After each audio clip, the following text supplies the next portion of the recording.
मोर्चात सहभागी व्हा अशा प्रकारची भाषा वापरतात। दरम्यान त्रिभाषा सूत्राचा GR हा उद्धव ठाकरेंनी नाही तर फडणवीसांनीच काढलाय असा दावा संजय राऊतांनी केलाय। भाजपच्या माशेलकर समितीवरून भाजपने केलेल्या दाव्याला राऊतांनी प्रत्युत्तर दिलंय। राष्ट्रीय शैक्षणिक धोरण हे मोदी आणि शहांनी लादलंय असं राऊत म्हणाले। फडणवीसांनी काढलेल्या GRचीच उद्या होळी करणार आहे असं देखील राऊत म्हणाले।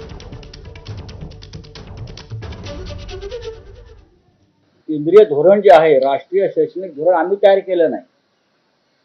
हे देवेंद्र फडणवीस यांचे जे पिताश्री बसल्यात वर, हा नरेंद्र मोदी आणि अमित शहा, त्यांनी हे राष्ट्रीय शैक्षणिक धोरण 2020 हे नरेंद्र मोदी आणि अमित शहाने लादले आमच्यावर। कोणताही अहवाल हा मुख्यमंत्री स्वीकारतातच।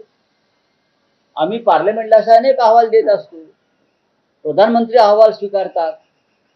स्वीकारला म्हणून त्यांनी GR काढला का? GR कोणी काढला? तो GR काढला देवेंद्र फडणवीस। त्या संदर्भात मुख्यमंत्री उद्धव ठाकरे यांनी कोणते आदेश दिले, हा माझा पहिला प्रश्न। त्यानंतर अंमलबजावणीसाठी कोणते शासकीय आदेश काढले, हा दुसरा प्रश्न। त्यानंतर आतापर्यंत मध्ये किती वर्ष गेली?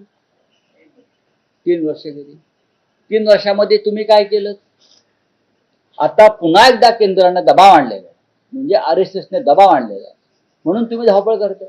उद्धव ठाकरे यांनी कोणताही आदेश काढला नाही, GR काढला नाही। हा GR देवेंद्र फडणवीस यांच्या सरकारने काढल्यामुळेच त्या GRची उद्या आम्ही होळी करतोय।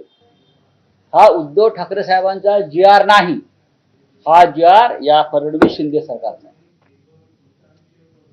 तर मुंबईवर मराठी झेंडा फडकवण्यासाठी मराठी शक्ती एकत्र याव्यात। BMC निवडणुकांआधी ठाकरेंच्या युतीवर खासदार संजय राऊतांनी असं सूचक वक्तव्य केलंय।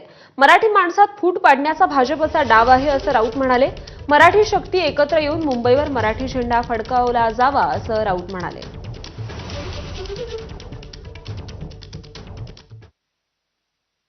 आमच्या सगळ्यांची भूमिका आहे की मुंबईवरती जर मराठी माणसाचा झेंडा फडकवायचा असेल तर या सर्व मराठी शक्ती आहेत, या विखुरल्या जाव्यात अशी भारतीय जनता पक्षाने खास करून अमित शहांची भूमिका आहे।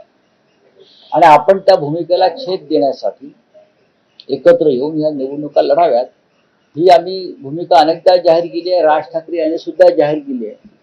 आता उद्याचा मोर्चा आटपल्यावर एक चांगलं वातावरण निर्माण होईल या महाराष्ट्रामध्ये, मराठी माणसांच्या मनामध्ये, आणि त्यातून आम्हाला खात्री आहे की नक्कीच चांगलं घडेल।